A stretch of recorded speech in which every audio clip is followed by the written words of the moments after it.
Bonjour à toutes et à tous. Quelques petits mots d'abord sur comment on soigne les gens au quotidien à la clinique Hartmann et en particulier et en général. Et un petit mot pour le personnel qu'on n'a pas cité aujourd'hui, sans lequel on ne serait rien. Je regarde Khadija, qui est notre cadre de santé en chimiothérapie.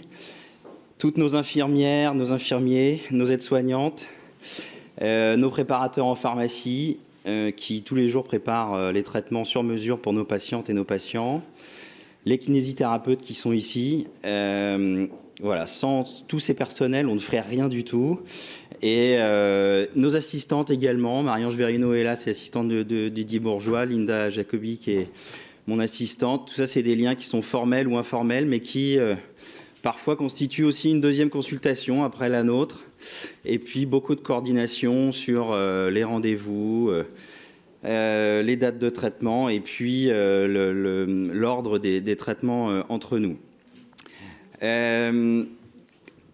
La question qui est posée aujourd'hui est celle de savoir si les traitements sont différents pour les personnes âgées ou pas. La réponse, on a déjà commencé à la donner un petit peu. En fait, pour moi, les personnes âgées sont essentiellement des personnes éventuellement fragiles, et je dis bien éventuellement parce que on a tous dans nos patientèles des dames ou des hommes qui font du vélo, de la course à pied ou de la danse à 85-90 ans.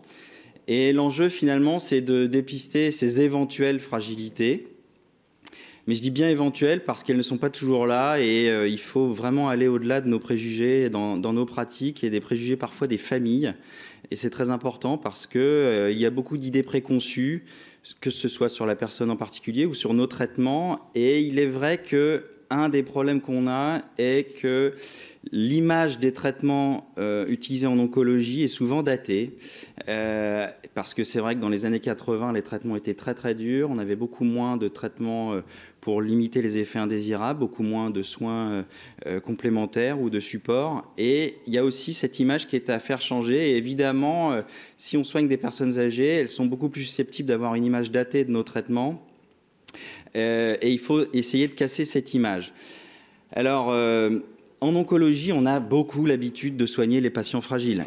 Si on sort un petit peu du cadre du cancer du sein, qui est la thématique d'aujourd'hui, on soigne tous les jours des gens qui ont un cancer du pancréas, un cancer du poumon, avec des métastases éventuellement, et qui sont des gens qui sont déjà très fragiles, indépendamment de leur âge. Donc, la fragilologie, comme j'aime bien l'appeler, c'est un peu notre quotidien en oncologie médicale. Ça ne nous fait pas peur, parce qu'on a l'habitude, et c'est même notre métier. La fragilité, elle peut être liée à l'histoire du patient, à ses comorbidités, donc ses autres maladies, les traitements qu'il prend, son isolement social, une fragilité psychologique. Elle est évidemment multiparamétrique et c'est ce qui fait aussi notre expertise et notre coordination.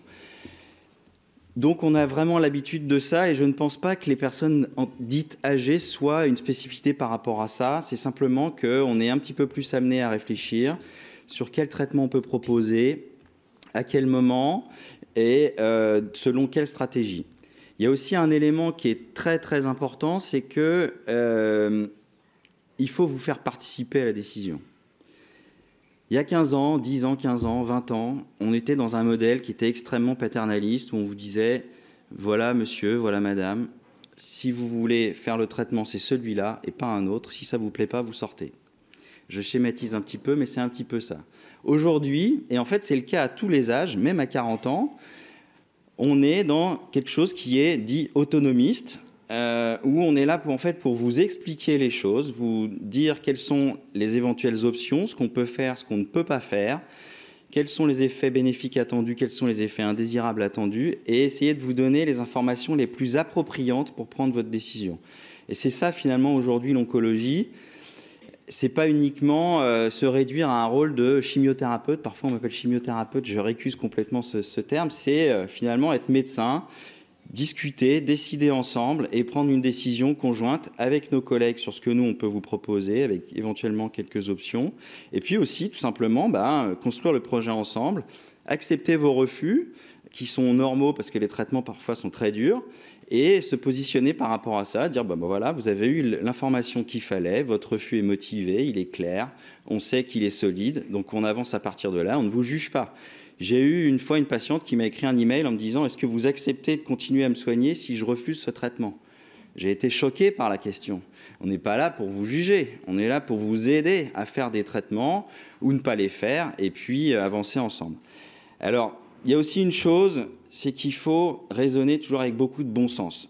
On l'a dit, il y a aussi l'histoire de la pathologie dominante. Si vous avez une patiente qui a un tout petit cancer du sein, qui n'est pas très agressif, et par ailleurs que cette même personne a une insuffisance cardiaque qui est très agressive et qui compromet assez difficilement l'espérance de vie de la patiente, il faut en tenir compte et peut-être se mettre de côté.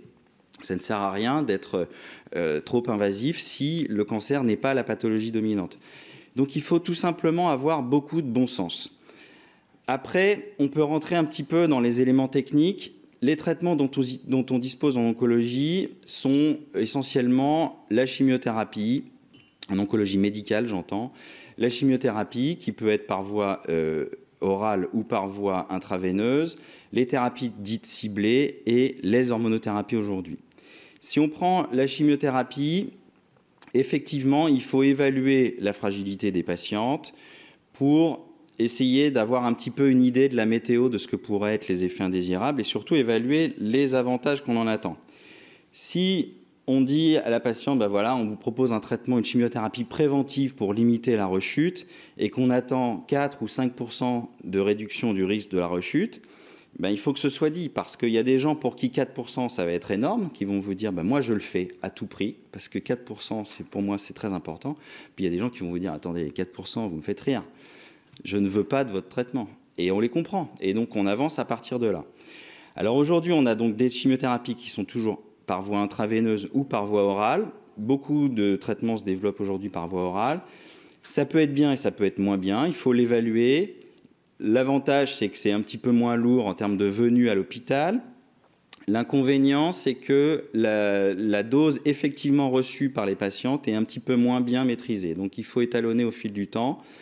Pour des raisons d'absorption, parce que l'absorption n'est pas la même chez tout le monde. Un comprimé à 100 mg ne va pas donner chez tout le monde le même nombre de milligrammes qui vont se retrouver dans le sang. Il peut y avoir mauvais ménage avec certains médicaments. Donc ça va être le rôle de nos infirmières de pratique avancée demain et de nos pharmaciennes pour prévenir ces mauvais ménages entre les différents médicaments qui sont parfois nombreux. Et il faut garder en tête qu'il faut quand même se revoir régulièrement parce que ce ne sont pas des petits traitements. Le côté comprimé n'est pas un petit traitement. Pour ce qui est des thérapies ciblées, ce sont des traitements qui vont aller potentialiser généralement l'efficacité des traitements par chimiothérapie. Le gros avantage et la raison pour lesquelles on les développe, c'est qu'on va cibler un talon d'Achille de la tumeur avec pour corollaire plus d'efficacité, moins d'effets indésirables. Donc c'est vrai qu'on s'en sert de plus en plus, seul ou en accompagnement avec la chimiothérapie.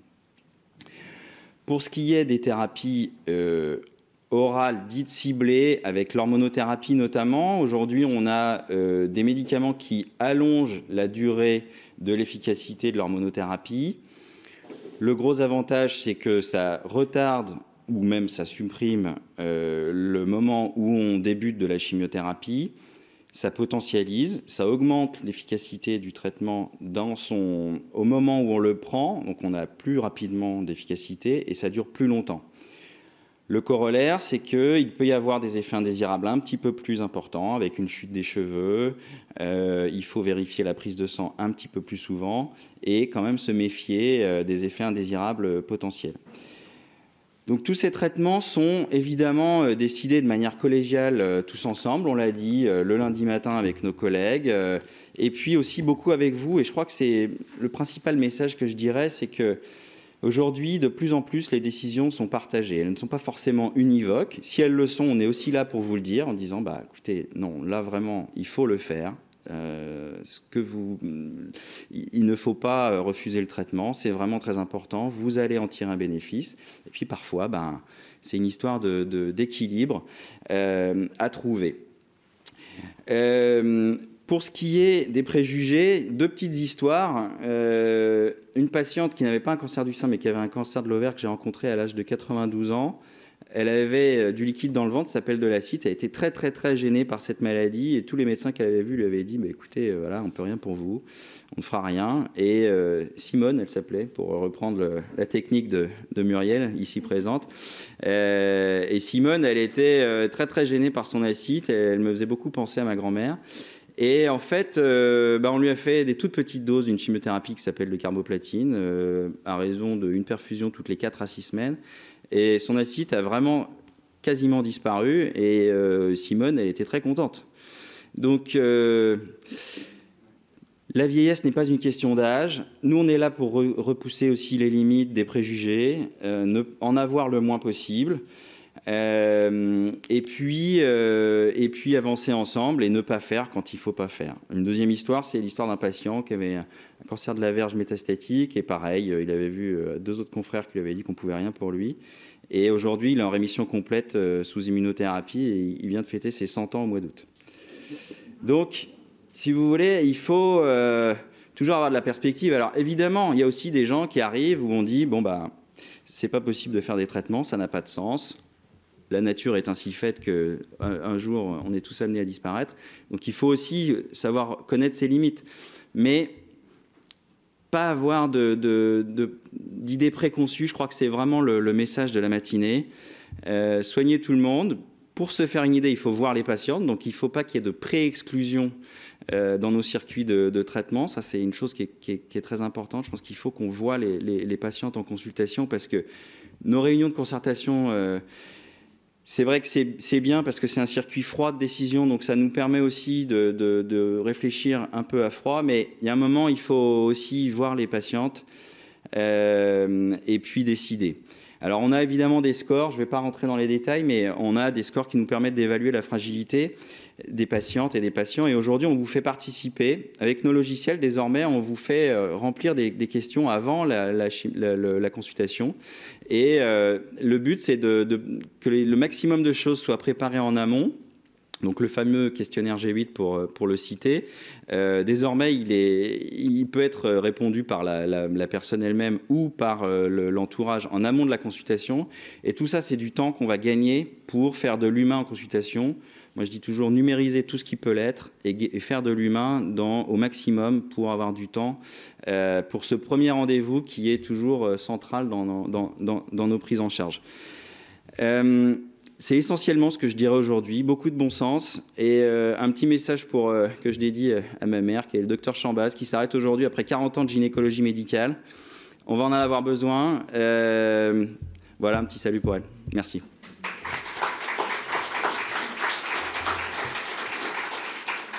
Merci, docteur Cessot. Est-ce qu'il y a des questions sur les traitements? Bonjour. En fait, on est sur... une conférence sur l'âge. Je voulais savoir, en hormonothérapie, si on se trouve entre 2 âges, on est sous tamoxifène et à un moment donné, on passe et on devient ménopausé. Je voulais savoir, en fait, comment est-ce que vous évaluez éventuellement le changement de traitement. Alors, je ne me rappelle plus, excusez-moi, parce que je ne vais plus sur Internet, mais c'est le létrozole, par exemple. Létrozole. Alors, comment est-ce qu'on évalue le fait qu'il faut changer ou comment ça se passe? Ouais. Alors, donc, un petit point technique. Donc, il y a 2 familles d'hormonothérapie qu'on devrait en fait appeler des anti-hormonothérapies, puisque le but, c'est d'empêcher les hormones féminines de stimuler la croissance des éventuelles cellules cancéreuses qui restent. La première famille, c'est le tamoxifène qu'on utilise chez les personnes qui sont non ménopausées puisque elles ont encore une sécrétion d'hormones féminines par les ovaires et par les surrénales. C'est le seul médicament qui peut marcher dans ce cas-là, dès lors que les ovaires fonctionnent et qu'on les laisse fonctionner. La deuxième famille, ce sont les anti-aromatases qui sont un petit peu plus efficaces que le tamoxifène. L'important, c'est que les anti-aromatases ne fonctionnent que chez les femmes qui n'ont plus de sécrétion ovarienne, autrement dit ménopausées. Donc dès lors qu'on a acquis une certitude qu'il y a la ménopause, si elle est acquise en cours de traitement, on fait un changement pour cette famille d'hormonothérapie qui est un petit peu plus efficace que le tamoxifène. À noter aussi quand même qu'on peut être amené à choisir sur le profil de tolérance. Globalement, il y a des effets indésirables communs sur les effets, le syndrome qu'on appelle ménopausique, sur les bouffées de chaleur, la prise de poids, mais il y a aussi des différences. Le tamoxifène, le principal enjeu, c'est il y a un petit surrisque thromboembolique, c'est-à-dire de phlébite, de caillots sanguins, qui peut être gênant chez les patientes qui ont des antécédents de phlébite ou qui sont fumeuses. Et à contrario, les anti-aromatases sont des médicaments qui ont plutôt un problème spécifique qui est lié à l'ostéoporose, qui peut être gênant chez les patientes qui ont eu une ostéoporose marquée, avec notamment des antécédents de fracture. Donc il y a aussi le profil de tolérance. Mais autrement dit, on peut utiliser le tamoxifène aussi chez les personnes ménopausées. Voilà, je sais pas si... Merci. Est-ce qu'il y a une autre question ?